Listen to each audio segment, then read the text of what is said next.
people have mysteriously vanished in America's wilderness. Join us as we dive into the deep end of the unexplainable and try to piece together what happened. You are listening to Locations Unknown.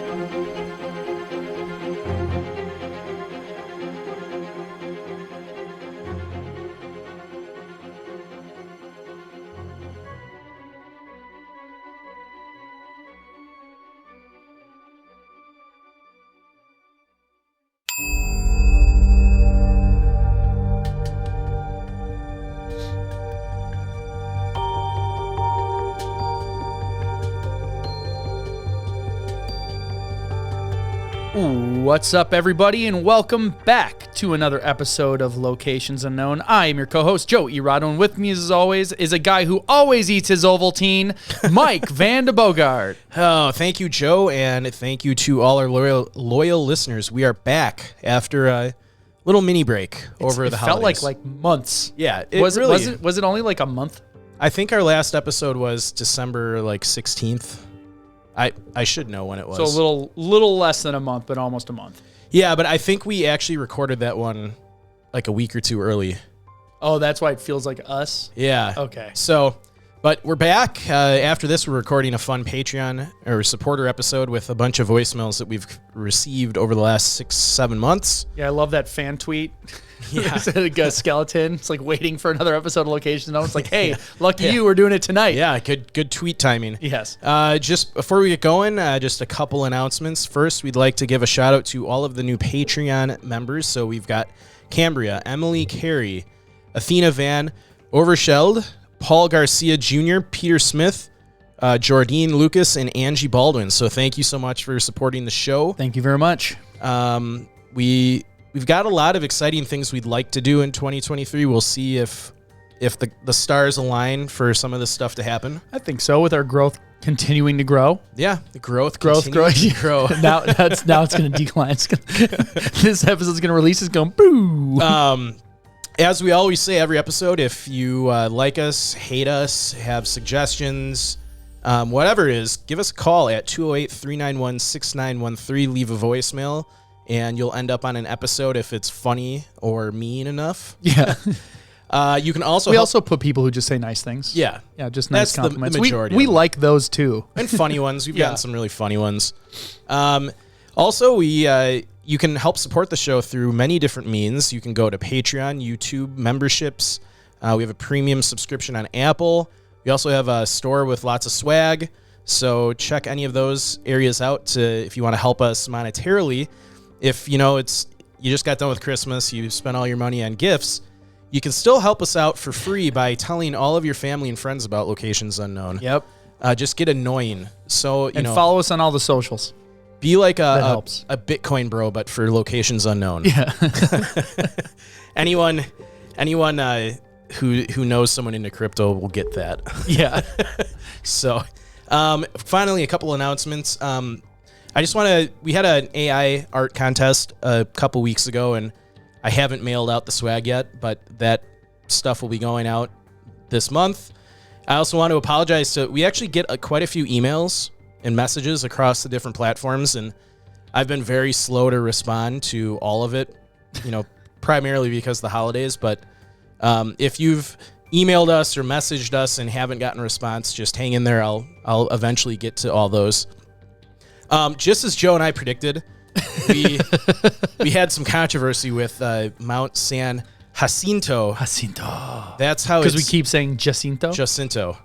So that's Google's fault. A gentleman on Instagram messaged us. Was he mean about it or was he nice about it? No, he was cool. He started off about loving the podcast, so that's a good way to start off. MT San Jacinto. See, even in Portuguese they say Jacinto. Let me go back to English and see what they say.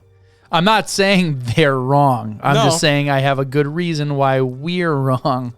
I mean, maybe Mount San Jacinto. Yeah, so I mean, we followed Google and we're obviously wrong. We've had many locals message us. It's this guy on Instagram even spelled it out, ha-scene-toe. So S-E-E-N? Yeah. Scene? Jacinto. So, all right. Probably was still screwed up. If that's wrong, message us again and tell us how we're wrong there. But he was nice. I trust that guy. Yeah. So that's the end of my announcements. All right, everybody, let's gear up and get out to explore locations unknown.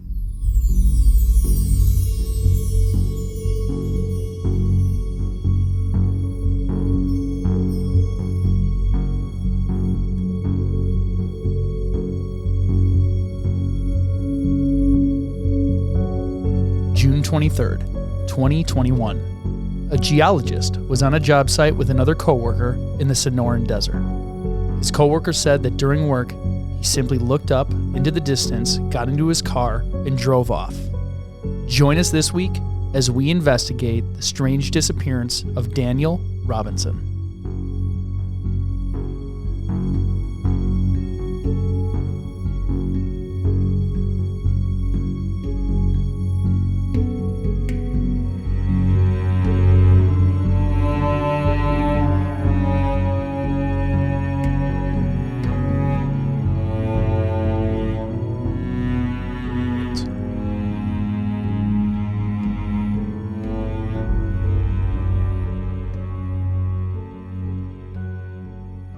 So, Mike, before I get into the location, we actually have new news you brought to light that's 2 days old, a day old. That's very recent. Kind of related? Yeah, so actually, skeletal remains have been found in the Sonoran Desert.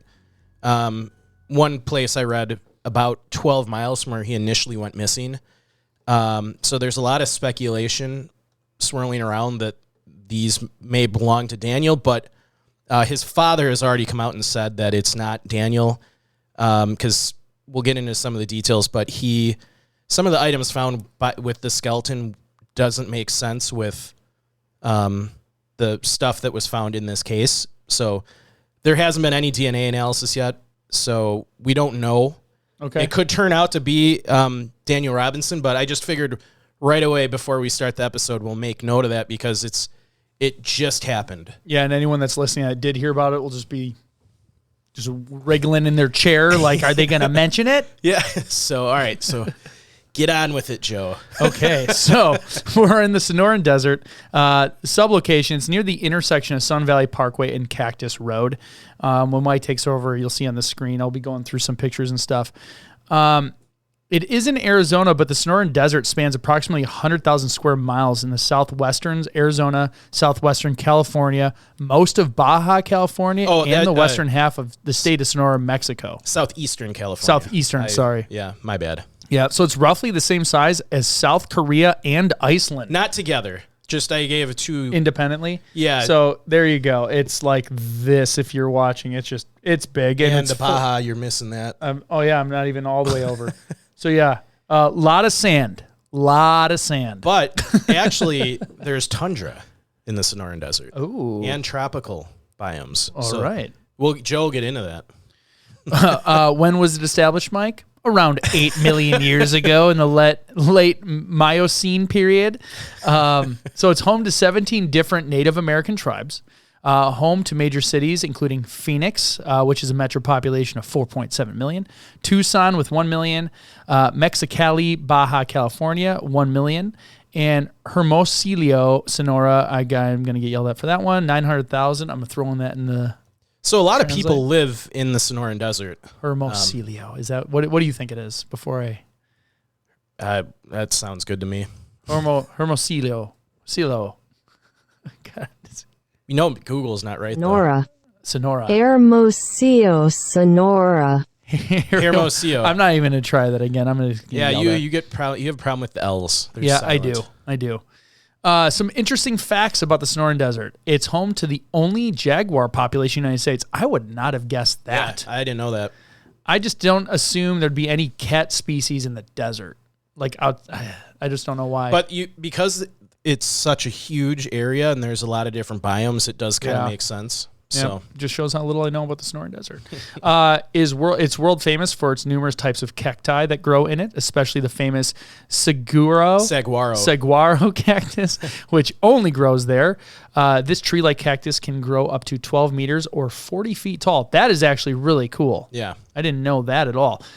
Cacti aren't the only plants that grow in this part of the world, as the Sonoran Desert is home to over 2,000 different types of plants based on the landscape and climate of the desert. This is the highest number of plants growing in any desert in the world and is mainly caused by biseasonal rainfall. Cool. We got a lot of cool stuff in North America. Yeah, we take do. It's just we don't think about it because we live here. We so think it's big. everywhere else. Yes. Yeah. Oh God, you did this on purpose. I did. I'm going to look at it for a second. The Drosophila metleri. Do you know what it is? No, I mean, I know what it is. I don't know how to say it. Drosophila metleri, better known as the Sonoran Desert fly. That's what we should have led with. I'm throwing this one in here too, just for fun. Drosophila metleri. Drosophila metleri. Yeah. Better known as the Sonoran Desert fly, actually managed to find a way to survive the Sonoran Desert using rotting cacti. Its ability to detoxify the liquid spilled by rotting cacti and uses the soil to breed. So it's actually, I mean, it's kind of interesting. This fly can only live in this part of the world because it has to have the special kind of chemicals that come from that specific rotting cactus. That's crazy. And there's probably some other bird or something that relies on that thing, to stay alive, and then something else eats that bird, and all for an area that's pretty much uninhabitable unless you have all these very special traits. Yeah. Alongside the oasis in the Colorado Desert, one of the sections of the Sonoran Desert grows the only native palm in California. This palm is called California fan palm, or the Washingtonia filifera, and grows up to 15 to 20 meters, or 49 to 66 feet tall, and 3 to 6 meters, or 10 to 20 feet wide. We're introducing meters for our foreign audience. Yes. You can be fined $10,000 for transplanting that tree. I'm not going to say saguaro without a proper license. Arizona's protected plants law. The Sonoran Desert receives more rainfall than any other desert. It receives approximately 10 inches a year on average due to its proximity to the ocean. The eastern part of the Sonoran Desert, the Baja area, receives 10 to 12 inches. That's really cool. I didn't know all those things about the desert there. You don't even think about the Sonoran Desert. I don't. I don't think about a lot of deserts. I guess, yeah. I think about the African one because it used to be a tropical rainforest way back. So that's always cool to me. Climate. So Sonoran Desert is an arid subtropical climate, as you could have guessed. But interspersed between the Mojave and the Chihuahuan, this is another one, People that hate our pronunciation are really going to have a hard time with this episode. We have to put a trigger warning at the beginning. I don't care. I always say that, but I laugh. Chihuahuan. Chihuahua. I know. Chihuahuan. I know. And I'm so bad at it because I'm trying to think and talk, and I'm not smart enough to do both. The Sonoran Desert receives the frequent low-intensity winters in December, January rains of the former, as well as the violent summer of July and August, or monsoon thunderstorms of the latter. Winter precipitation occurs when a low-pressure trough develops over the western United States, pushing the prevailing Pacific storm tracks south over the Sonoran Desert. Annual precipitation in the Sonoran Desert averages from 76 to 500 millimeters, or 3 to 20 inches, depending on the location, with substantial inter- and intra-annual variability in timing and quantity. Precipitation is typically much higher with elevation due to the orographic effects of the Sky Islands, with sizable portions occurring as snowfall. Interesting. I put this in here just so people know. I didn't know what it was. What the orographic effect is? The orographic effect creates deserts by ensuring that the leeward slopes of a mountain range always experience very little precipitation. The orographic effect is the phenomenon in which mountain ranges force an air mass to gain altitude. So I always thought that was rain shadow. Is that just like the official word for rain shadow? I don't know, but basically it just forces warmer, moist air higher in elevation, and it gets colder and causes rain. It shoots the clouds up so they can't go across and drop water. They just drop on the top of the mountain and they're out of water. Yep. So the Sonoran is a hot desert. Summer air temperatures routinely exceed 40 degrees Celsius or 104 degrees Fahrenheit and often reach 118 degrees Fahrenheit or 48 degrees Celsius. These high near-surface temperatures interact with cool, moist air in the atmosphere to produce violent thunderstorms of the summer monsoons. As moisture on the soil surface and near surface air evaporate following a storm, temperatures may drop to 50 degrees or 10 degrees Celsius. This is crazy. I didn't know this. That's cold. 50 degrees Fahrenheit in minutes. Yeah, that's a 50% reduction swing in minutes. That's insane. You would feel like that would feel really weird. Yeah. That would. Yes, it would. Yeah. Winter temperatures are mild, with valley bottoms typically free of frost, while the surrounding mountains may have dense snow cover at higher elevations.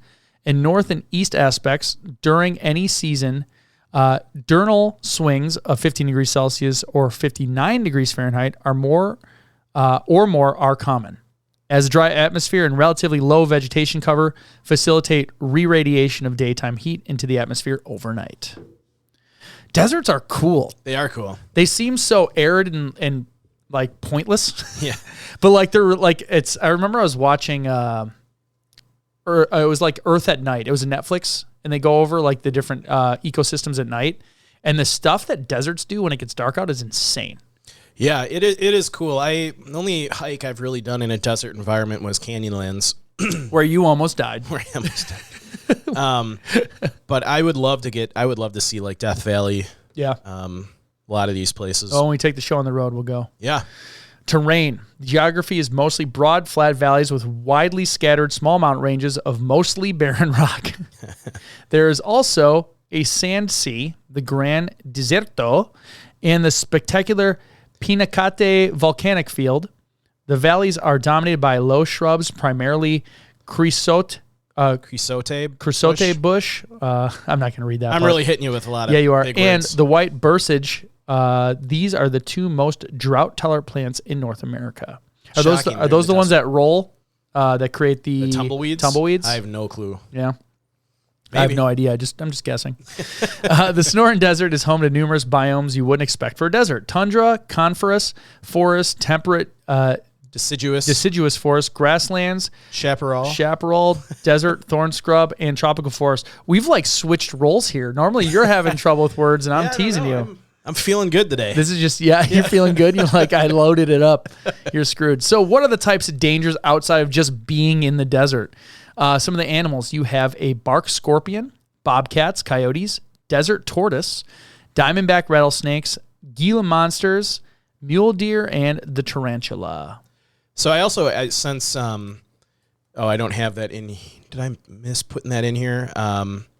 I had some. Oh, it's down here further. Kind of tips to do if you get bit by a rattlesnake. All right, we'll get to that one. Okay, sorry. Is it suck it out? Yeah. That was the old way. Yeah. Tips for safely hiking in the Sonoran Desert. Avoid hiking in temps over 89 degrees. So you never want to set on a hike if the temps are already past 90. Above 90 is considered in the danger zone. You'll start hearing Kenny Loggins. Dude, you are on point. You beat me to a Kenny Loggins reference. I'm going to pause real quick. I saw a meme that was hilarious. Yeah. And it was the cover of Kenny Loggins' Christmas album called December. And it said, I was really disappointed to see that Kenny Loggins named his album December and not Highway to the Manger Zone. That's pretty good. Solid Christmas Kenny Loggins joke. That's awesome. So, all right. Even with the dry weather, it can feel much hotter with the intense sunshine. Most trailheads have temperature gauge, which will let you know the risk level based on the current temps. So, if it's over 89, do not attempt. Yes. You want to head out at sunrise. The massive difference between the low and the high temps for the day can vary by as much as 30 degrees. Because of the ground absorbing the sun's heat all day, sunrise hikes are preferable to sunset hikes. It's much, much cooler in the morning hours, not to mention quieter and less crowded as well. Keep it short. First-time desert hikers will want to keep it short. This also goes for anyone hiking during the hot summer season. With the intense sunshine, heat, dry conditions, uneven rocks, landscapes, a desert hike can feel much longer. You're going to want to bring lots of water for very obvious reasons. Yep. And you also want to bring some salty food or snacks. It's important you eat more salty snacks to restore electrolytes, especially if you're drinking extra water. Because if you don't have electrolytes, the water won't absorb into your body. Or you can bring electrolyte-infused water. Yeah. If you're rich. You can buy specialty energy cubes at all sports stores. They simply pack your own trail mix, pretzels, crackers, peanut butter packets, a few recommendations and choice. For longer hikes, you want to carry an electrolyte replacement drink or energy bar. Now, what to do if you see a rattlesnake? If you're our buddy Ben, you jump 15 feet in the air and have a vertical that beats most NBA players due to adrenaline. Yes. When you see it. But the best way to avoid getting bit is to watch where you put your feet, so you don't have to jump at a 5-foot vertical away from it. That's how people get bit, by putting their hands and feet in a place without looking first. Yeah, that's the easiest way to prevent a rattlesnake bite is just do what we've always kind of said, be aware of your surroundings when you're hiking. They're usually just sunning themselves and chilling. Yeah, and their colors kind of blend in with the ground, so it might not be obvious that there's a rattlesnake near where you're standing. So you'll find out if you get it wrong. Yeah. If you do get bit, so if you do get it wrong, realize that you have lots of time and the bite is very rarely fatal. This is news to me. It's a serious thing and you need to seek immediate medical attention, but you don't want to run. You don't want to get your heart rate up. That makes sense. Just quickly but calmly make your way to the hospital by driving yourself or calling 911 and get yourself to a place where they can monitor you and give you appropriate treatment. Yeah, so I knew you didn't want to panic and get your heart rate up. I don't remember that I thought it was a little more serious. Obviously it is serious, but yeah, I think it must be a slower reaction than some poison. Well, and they make little plunger devices that will suck it out. Yeah. And from what I remember reading in my manuals is you can actually take a knife and make 2 small slits over the fang marks with a knife, which won't feel good, but if you can't get to a hospital, and then it will open up the skin more, and then you can place a suction device and pull it out. Okay. Because I do know how the snake venom kills you is it clots your blood. Oh. So like you can go on YouTube and see it. They'll put snake venom in with blood and it like clots it up immediately. So I'm assuming if that clot travels up to your heart, that's how it kills you. You could also tourniquet yourself to slow it. 100% you can do that. Cool. So be aware of scorpions. Scorpions are nocturnal creatures, so you're unlikely to see one on the trail unless you are hiking at night. If you do come across one, do keep your distance. I've been stung by a scorpion. It sucks. It's like 10 bees stinging in the same spot. I bet. Wear the right type of clothing, closed-toe hiking and athletic shoes, long-sleeved shirts and long pants in light colors, and wide-brim hat provide the best protection. Now, people never understand this. Yeah. You do not want your skin exposed. It burns, and when your skin burns, it releases more water than sweating. Yeah. So if your skin's exposed to the sun, even if it's not burning yet, you release more water than sweating when it's covered. And have you ever tried hiking when you're sunburned, or trying to sleep in a crappy tent when you're sunburned? With sand in the sheets? And it's hot. It's not fun. Yeah, you want sunburn back and then sleep on sandpaper? Yeah. That's what's going to happen if you don't dress appropriately. So there you go. Let's learn about Dan. We're learning about, so our subject of this case is Daniel Robinson. He was 24 years old. He went missing on June 23rd of 2023. He was a male, African-American. 21. Oh, June 23 hasn't happened yet. Sorry. He was predicting missing people. He went missing on June 23 of 2021. He was 5'8", 165 pounds. He was brown eyes, black hair. He grew up in Columbia, South Carolina. We don't know. He didn't really have any gear on him because he wasn't out hiking. He was actually on the job. So safe to assume, unless he had something in his car, he didn't have any survival gear with him. Family and friends said he was a keen outdoorsman, musician, and traveler who was always close with his family and remained in constant contact with his parents and siblings. He did have, I guess you could call this a medical issue. Part of his right forearm and hand were missing as a result of a birth defect. So, yeah, but it's not new. So he's probably like, no, he probably lived with it just fine. Born with it. That's their reality. He didn't know what it was like with 2 hands. So I'm sure he probably functioned just fine. Yeah. If it was like a recent injury or something, then it would maybe be of note. So he graduated from College of Charleston in 2019 with a major in archaeology. He then attended a course in Tucson and soon after was offered a job by the engineering firm Matrix New World. And that's where he ended up, he was, I guess his title was geologist, and he was working on a well, which I'm assuming is a water well, though I don't know. I don't think there's oil in that part of Arizona, but I could be wrong. Yeah, if they're by the city, I'm guessing it was working in the well. So we'll jump right into timeline. That is kind of just a little quick description of Daniel himself. So it's June 23rd, 2021, around between 9:15 and 9:30 a.m. Daniel Robinson and his coworker Ken Elliott, who was a pump technician, were assessing a remote drill site in the Sonoran Desert west of Phoenix. It was kind of located near the town of Buckeye, Arizona. Yeah, I got that pulled up. Which Joe has pulled up for anyone watching this on YouTube. This was only his second day on the job. Ken would go on to describe to authorities that Daniel was initially fine as they discussed things like the weather and the job. Ken Elliott went on to say that it was an abnormally cool day for the area, and Ken had never met Robinson before, and they were to work on a deep well. But within a short period, Robinson became distracted. Elliott went on to quote, "He was just looking off into the desert. He had a very, very distant look in his eyes. Whenever he'd turn around again, I would look at him and look into his eyes. The first thing I thought was maybe it was drugs or something, but his pupils weren't dilated. From that standpoint, everything appeared to be normal. Then I thought this was a medical condition or something. I wasn't too sure. I kept watching him, but he just kept turning around and looking off into the desert. Then he just turned around and walked back over to his Jeep. And I just assumed he was going to get something out of his vehicle. And he opened the door, got in, sat down, put on his seatbelt, then looked at me and just waved, backed up, and took off. At that point, Robinson drove off in his blue Jeep Renegade.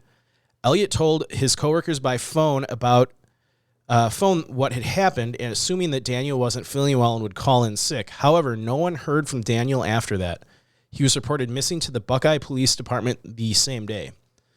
Elliott later followed Daniel's Jeep tracks in the rain-soaked dirt around... Let me start that over. I'm having trouble now. It has been like a month since we've done this. Yes. We're always a little off. Elliott later followed Daniel's Jeep tire tracks in the rain-soaked dirt road and found that instead of going left at a T-junction to Phoenix, he actually went right deeper into the Sonoran Desert. So first problem, Phoenix is not that far away from where, I mean, they're in a remote area, but, you know, one direction takes you to a huge city and the other direction just off into nothing. There's literally nothing the other direction.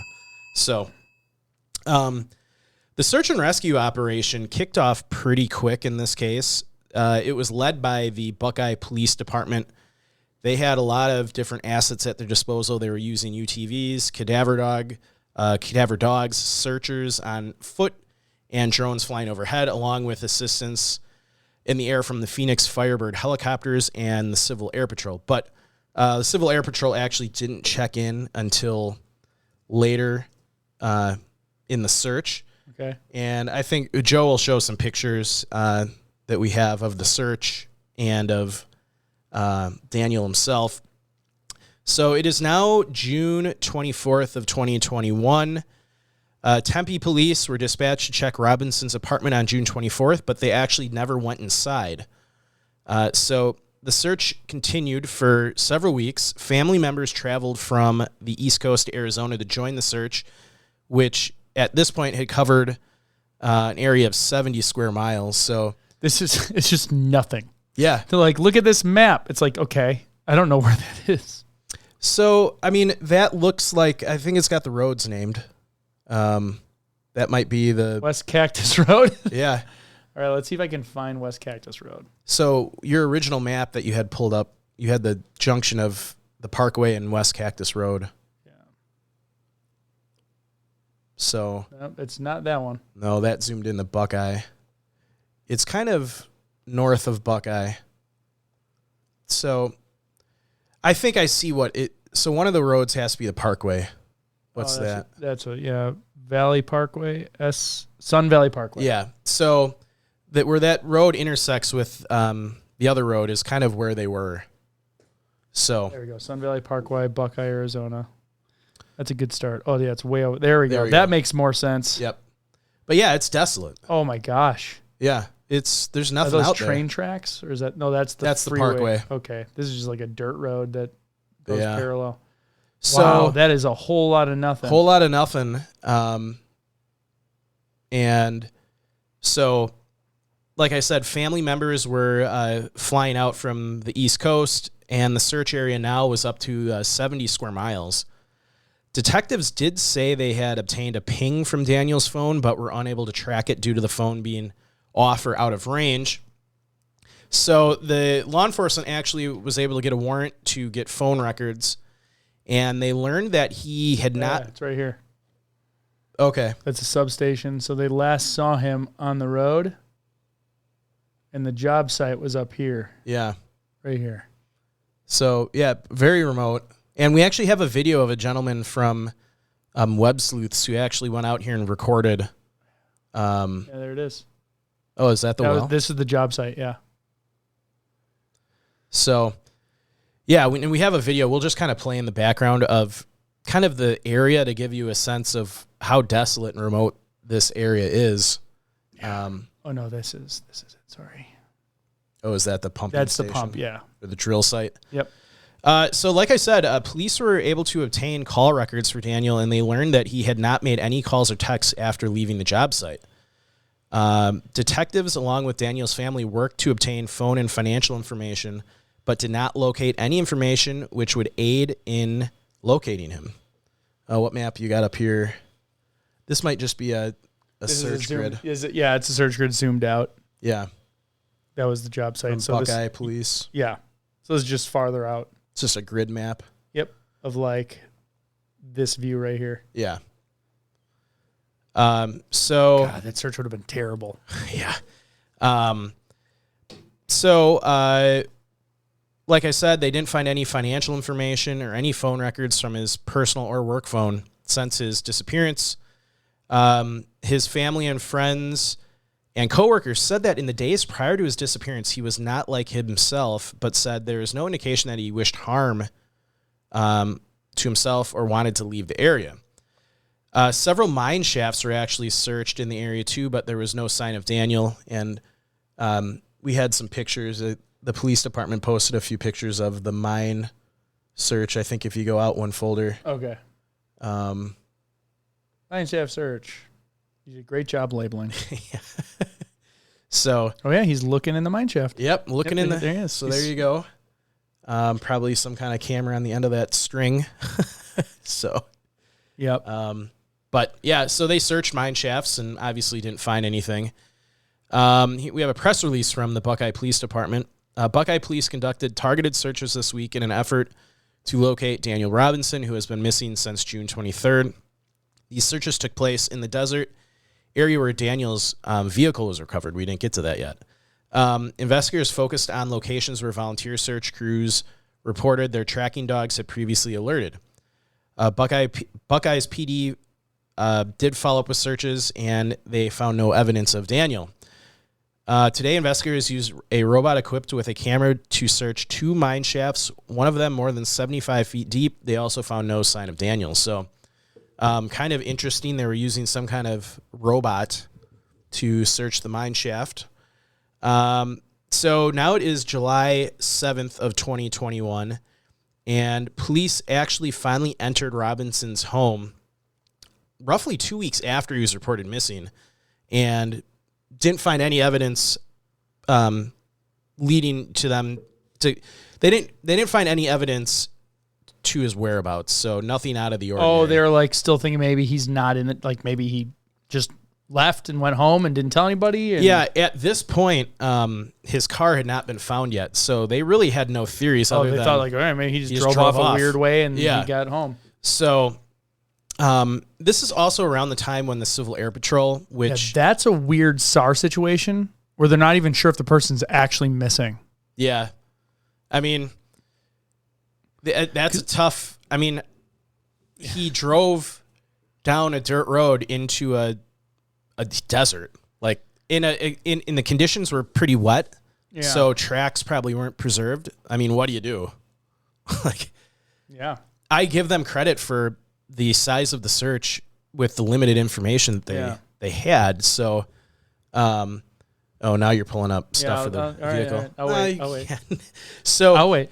It is now July 19th of 2021. So almost a month after Daniel disappeared, a rancher by the name of Brandon Shelton found his 2017 Jeep Renegade with the license plate NLA2CMA in a ravine.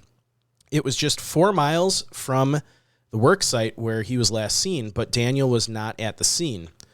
The Jeep had landed on its side with significant damage. Police said the seatbelt had been worn at the time, and the airbags were found deployed. One of Robinson's size 11.5 Red Wing work boots was stuck under the truck. Shelton, whose cattle graze 14,000 acres in the Buckeye area, is convinced the car had only been in the ravine that leads to the river on his property a short while when he came across it, saying, "It was clean and my cows would have found it. Cows are inquisitive creatures and would have licked it." So he thinks it was relatively clean, but the family actually hired a private investigator, and they went into the black box of the Jeep, and it doesn't seem like the Jeep had been... Wait, there's a black box in Jeeps? There's a black box in all cars. Really? Pretty sure, yeah. I can tell you, like... Or is it like just the car's computer? Well, it's not like a black box in an airplane. Okay, that's what you made me think. I'm like... It's not like recording like conversations in the cabin of the car, but... It's like, what radio stations you've been listening to? It records like the time of an accident. Okay. Things like that. I did not know that. Yeah. That's kind of cool and creepy. Yeah. I'm probably wrong on it. I thought almost all cars... You keep talking, cars. I'll look it up and Okay. I'll correct you so other people... So, like we said, the rancher thinks the Jeep was there, pretty recently, but I have my doubts about when the Jeep got there just based on what the private investigator found. But the Jeep was found in an area that had already been searched, with police saying because of the rough terrain, the vehicle was not clearly visible to crews searching by air and foot. The vehicle contained Robinson's clothes, phone, wallet, keys, and a bottle of water. T-shirt, jeans turned inside out, shorts, orange work vest, boots, and 2 mismatched black socks were all located. One of the socks was a Nike and the other was an Adidas. According to police, this is strange. The cell phone was missing a memory card and wiped clean. However, police were reportedly able to still download some files from the phone, which showed he was texting a girl and showed up at her home. And I actually have more information on that as well. All right. Coming up. So here's a little more detail from... Real quick, you are correct. Car black box collects driving information before, during, and after a collision. There you go. The device's formal name is the Event Data Recorder. There we go. I thought... It's speed, acceleration, braking, steering, and airbag activation are recorded. Yeah, it's not like continuously recording. Yeah. It says it does like 20 seconds before an accident. So it's probably a rolling... record, yeah, so it that has is deleting constantly until a thing happens. Any given point, it has 20 seconds of data, and then if an accident happens, then it starts recording. Yeah. So it said they can generally record up to only 3 events before older events automatically erase themselves. Cool. So, neat. So I didn't know about that. The more you know. Oh, and you can remove them legally. Oh, you There's can. no law that says you can't. So if you don't want that in your car, look up how to remove it, and it won't affect your car's driving, according to the website I looked up. All right.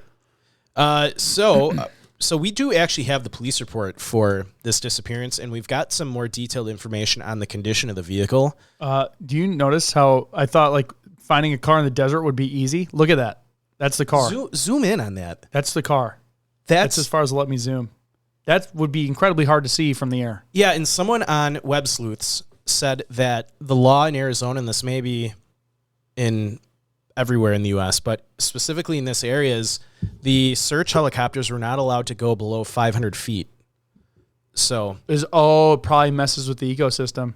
I don't know if it might just be a law that they can't fly that low. So that's my guess is because it would like rip up shrubs and stuff. Or all the sand. But yeah, for whatever reason, we don't know why they can't go below 500 feet. And I'm not 100% positive on that law. Maybe Joe can look that up while I'm looking talking. it up. But if that is true, that would make a lot of sense why they may have missed this. Because that picture you showed, that was lower than 500 feet. So that was probably like a drone shot from the cops. I've been looking at that picture all day and didn't know the car was in it. Well, Mike, it literally has a big red arrow pointing. Go back to the other one. So See that giant red arrow pointing to where the car is in the ravine? I don't know what I was thinking. But Oh, this could be 500 feet, and then it's zoomed in like a camera. yeah. So let's guess real quick why they can't. I'm going to go with it just kicks up too much sand. And you dust. think it would like go into the rotors and actually... Yeah, or it obscure the pilot's ability to fly it. Okay. Is it a real law? I'm not there yet. I'm just saying let's guess before we go. So while Joe's looking that up, I will give a more detailed description of the vehicle per the police report. So the vehicle was facing northwest. The vehicle had significant damage and appeared to have had a front impact with the dirt and rolled before resting on the passenger side. One piece of the Jeep's black removable roof was on the ground, partially wedged under the front of the Jeep. The driver's front window was shattered, and the police detective writing this report, located glass on the ground consistent with the Jeep rolling one time. There was also substantial damage to the lower front end and damage to the top of the windshield and roof. After some further investigation, detectives believe that Daniel's vehicle left the dirt roadway where it ended south of his job site near an open dirt area and proceeded up the hillside. It appeared that he drove over several bushes before ending up in the ravine. The vehicle was still in drive when it was found. I observed a pair of jeans inside out, 2 brown work-type boots, a faded orange vest with the company logo, a T-shirt, and 2 socks which were inside out. I could see the outline of what appeared to be a wallet in the pocket of the jeans. I walked the same path to the vehicle which redacted had walked and did not observe any person inside the vehicle. It was relatively clean. The outside, clean on the outside, but there had been 3 or more big rains in the area since Daniel went missing. There was evidence of rain damage on the inside of the Jeep, and a hard hat inside was filled with rainwater. I located Daniel's Samsung Galaxy S10 cell phone, the vehicle, and apartment keys, and a backpack with Daniel's work laptop and other documents inside. There were also other miscellaneous items inside the car, like clothing, a basketball, unopened water bottles, and other items. I did not observe any blood or other evidence of an injury despite the substantial damage to the vehicle. I checked the area and did not observe any indication that Daniel spent a considerable amount of time at the vehicle. There were no empty water bottles or other items other than Daniel's clothing in the area. There were no tracks immediately surrounding the vehicle that weren't made by the caller or detectives. So, the ravine was searched on the ground by foot and in the air by the Department of Public Safety Ranger helicopter, but they found no trace of Robinson. And like the police report said, there was no blood found in the car, and there was no indication of foul play. So very strange circumstance with the car. So how's the hunt going for... I am deep into some DHS.gov laws about Sonoran pronghorn. Yeah. But I don't know if there's a law yet. Okay, well... But they said engine failure can occur if dust and sand get kicked up in the engine, so it might just be less of a law and more like it's very dangerous to fly a helicopter at low altitudes in the desert because it can suck up into the engines and you get engine failure. Yeah. So either way, I heard that on the Web Sleuths forum. A lot of times it's a great tool to find. A lot of people post news articles and police reports and things. So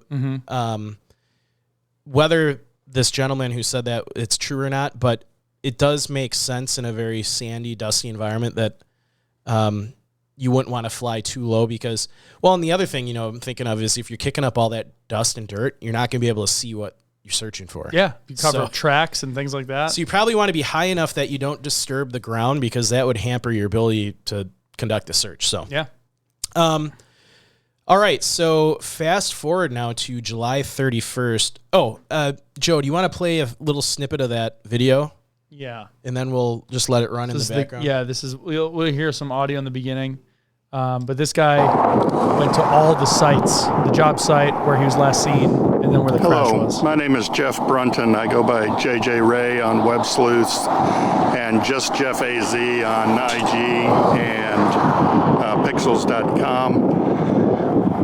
I thought after so many months of working on a Daniel Robinson case, I would come out and show everybody pretty much the main sites and the key points.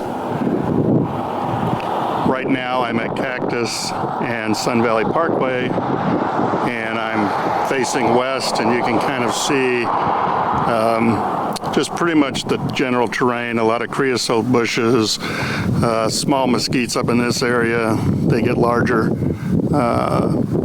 further down toward the Hacienda. I'm panning south now, and basically about 5 miles south from here is Tarteso subdivision.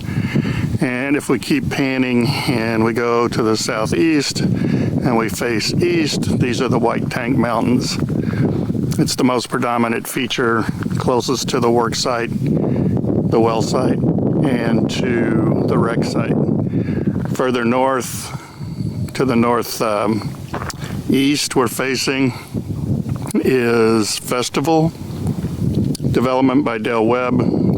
Directly north, you're going to find a CAP, You gotta look at the Central maps. Arizona It pumping made it sound like the wreck station site was the other side of the facility, freeway. about 4 Like or you would 5 have passed miles. over the freeway. Yeah. We've got some Luke Air Force. So I'm going to turn the jets volume flying off. We can keep overhead going right because he's now. just going to over-explain the whole area. But Yeah. for those of you just listening, he's just spinning around in a circle at that road, Cactus Road, where he mentioned off the freeway. intersection. And you heard there's some traffic, so it's not like it's in the This middle of isn't where- nowhere. This isn't where the Yeah, site he was like a is, mile though. south or something like that. Yeah, so the site, you looked it up, is more remote. Yeah, you have to get off the beaten path, but it's not like it's weird because they're out in the middle of nowhere, but like there's a highway, Yeah. right, within a couple miles, and he's in a car. So it's not like he drove 20 miles on a dirt road to the middle of nowhere. Yeah. It's, only several miles off. And I mean, there's decent traffic when he was filming this video. So it's kind of weird. It's like in between, I don't know. It's desolate, but It's you very have desolate. a highway that you can get out of there. Yeah, like getting lost would be hard in a car if you're on the roads. It seems like. This is my Yeah. opinion, but based on looking at this, yeah, it's desolate, but there's dirt roads and tire I tracks. mean, you to could get follow. lost if you drove down some of these dirt roads. They probably go for dozens of miles. Yeah. And you don't know where you're going. But yeah, I agree. I mean, and that's why it's puzzling because Daniel didn't drive towards Phoenix. He drove west deeper into the desert. So I'm going to go on with the timeline here. So like I said, we're fast forwarding to July 31st of 2021, and a human skull was found, actually. But they did further testing and determined that it was not Daniel's, and the identity of whoever's skull it was still remains unknown. So they found another missing person, potentially. This is like the third or fourth episode where they went searching for one person, just found other people. Yeah, it's a little spooky. Yeah. So around the end of July of 2021, the family hired a private investigator. His name was Jim McGrath. He was a former police officer who specialized in accident investigations. Based on GPS data, he discovered that the Jeep had gotten into multiple accidents after Daniel's disappearance, but before it fell down the ravine. Evidence from the vehicle showed that it crashed, the airbags were deployed, then it drove another 11 miles and was involved in another crash. The first collision was 4 hours after Daniel went missing, while there was also some paint transfer from the vehicle. After the first accident, though, it's unknown where the vehicle was taken next. McGrath said that the airbags were deployed. The ignition was turned on at least 46 more times during the extra 11 miles driven. So very erratic behavior, in a car. So to recap that, they discovered that it got into multiple accidents before it ended up in the ravine, and it drove. I wonder what the sensitivity is, because if he was off-roading, Yeah, I don't like know. were they recorded as accidents, but it was just... I would imagine they've probably engineered it to be. I really wish I pretty still had accurate. my Jeep, Yeah, because after I jumped it off that jump, I'd love to see if that was recorded as an accident. right. Because everything in the car hit the ceiling. My guess is there's sensors throughout the car that have to record some kind of collision. Yeah. But like we said, it was then driven for another 11 miles and involved in another crash. And the first collision, like I said, it only happened 4 hours after Daniel went missing. So something strange happened. It is now... Oh, so that is kind of the end of the timeline.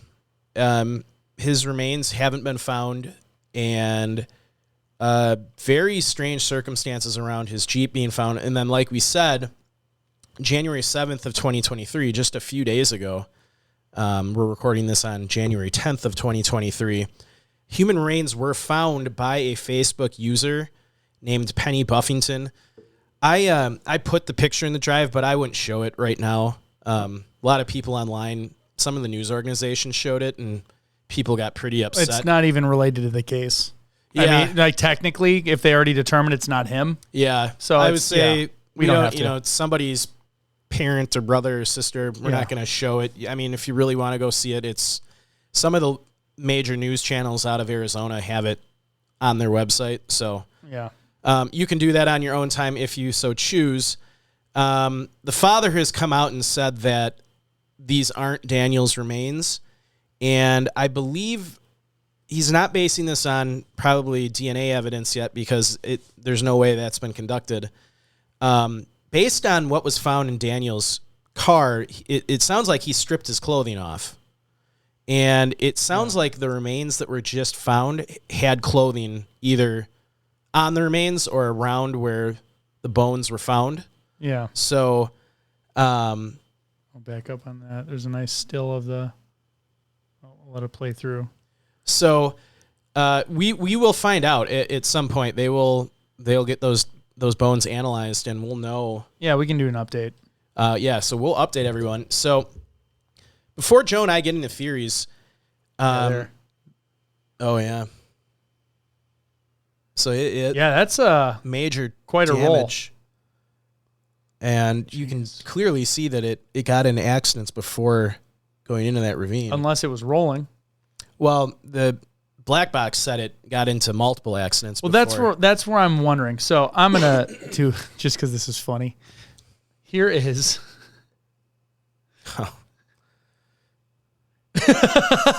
So is that an accident? Hold on, let's get audio.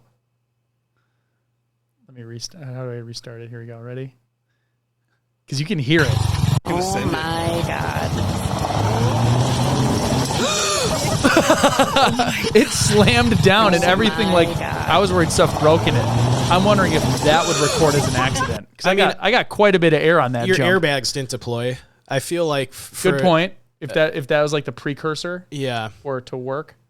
So, I just wanted to show that video. I just love. I want like 20,000 people to know I did that in the Jeep. That's really why. Yeah. You owned it. Wink, wink. Yes. You're not supposed to say the wink, wink. So investigators believe something triggered Robinson to go into the desert where he stripped off and wandered away from his car. But Jeff McGrath said that theory made no sense. He goes on to quote, "If you're delirious and ripped off all your clothes and wandered into the desert, you wouldn't stick one of your shoes under the car.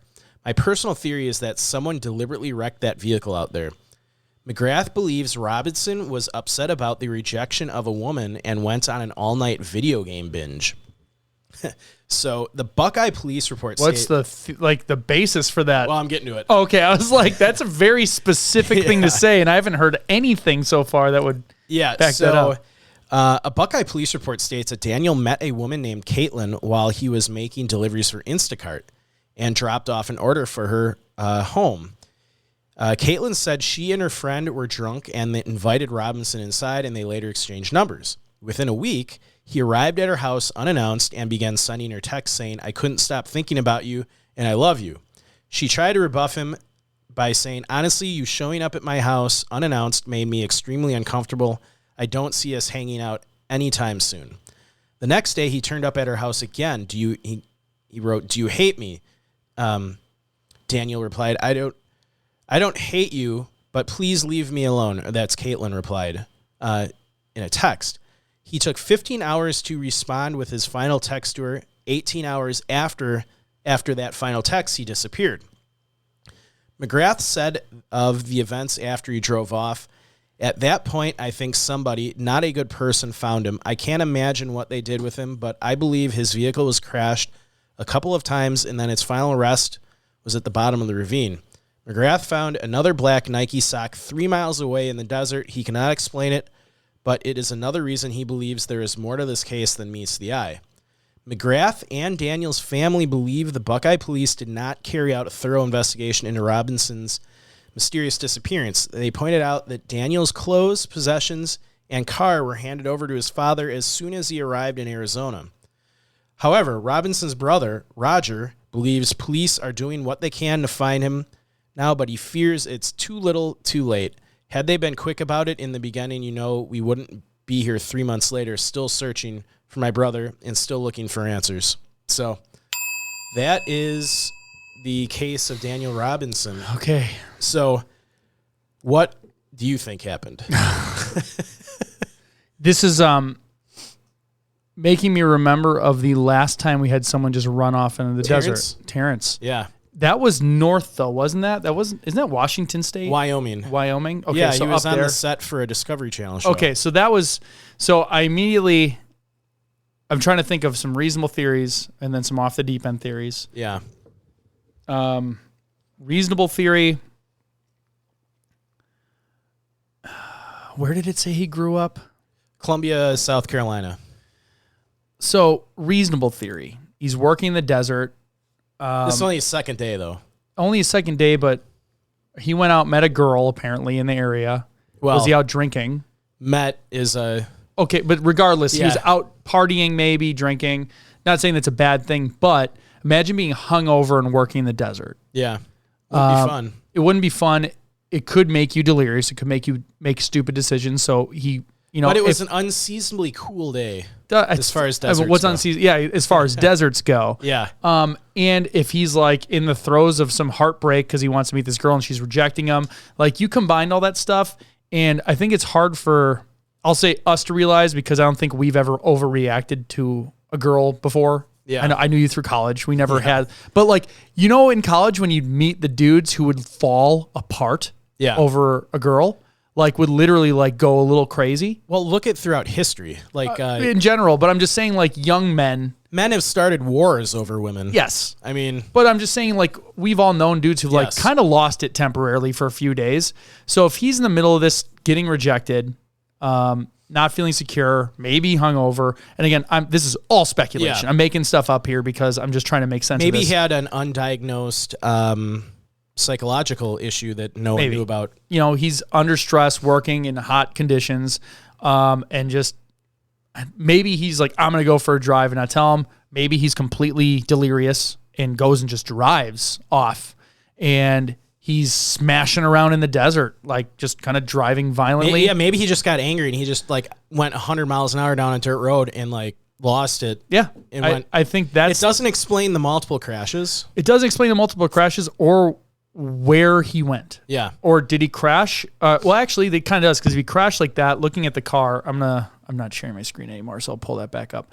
I mean, it's wedged in there pretty crazily. So if he just climbed out of there, maybe he was hot and he's like, I'm going to take my clothes off and go wander off into the desert. Well, maybe he was dehydrated at this point and was starting to not think clearly. He's making bad decisions, and he's like... The fact that he found his sock 3 miles away from the crash site leads me to think he... And do they know it was his, though? No. See, that's where... Yeah. But it was a Nike sock. It was a Nike sock, and who else was out there in that spot? So it could be. But again, it's just... That, to me, is like a reasonable explanation of what could have happened. That's a lot of what-ifs to come together to make that happen. Yeah. More off the deep end, I immediately started looking up if there's the vortices in that area. Oh, no. Vile vortices. Yeah, I remember those. So, like, I know in Sedona, they claim that there's that stuff there. There's the energy that makes you think weird. And I've had friends, I won't say their names because they are normal.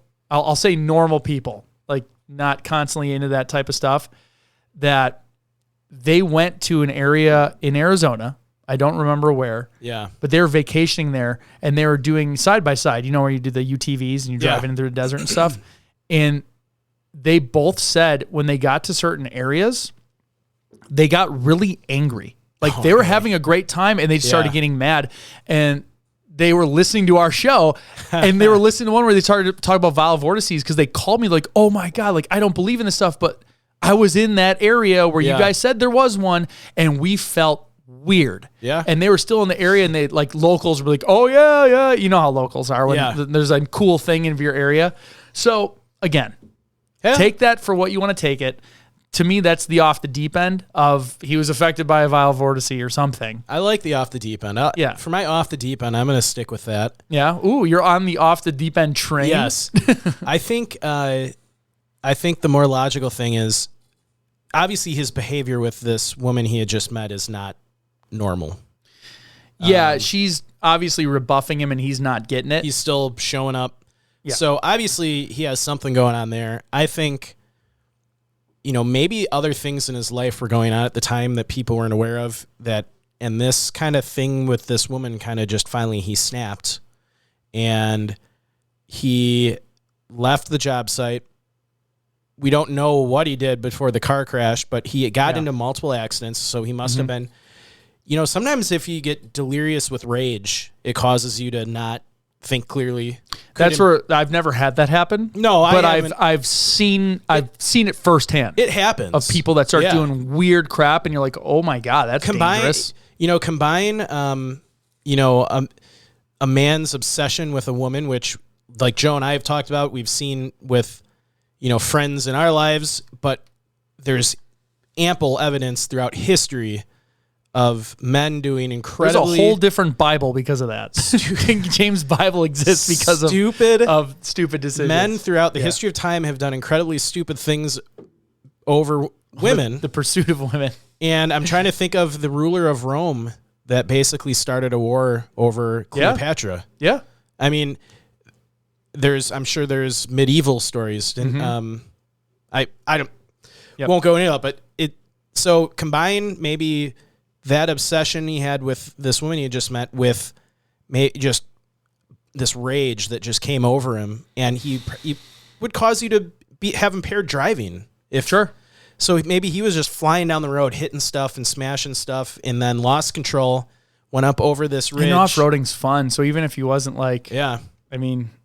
I think what happened is he probably was dehydrated, and he hit a bunch of stuff in his car, lost control, went over this ridge, landed in the ravine, probably hit his head hard enough to cause damage but not draw blood. Like if you hit your head really hard on the steering wheel, you're probably not going to bleed. Yeah, it rings your bell though. But probably throw you off. If you're already dehydrated and you get a bad concussion, he is probably just in a very delirious state of mind at that point, which would maybe, for some reason, he decided to strip his clothes off and walk into the desert.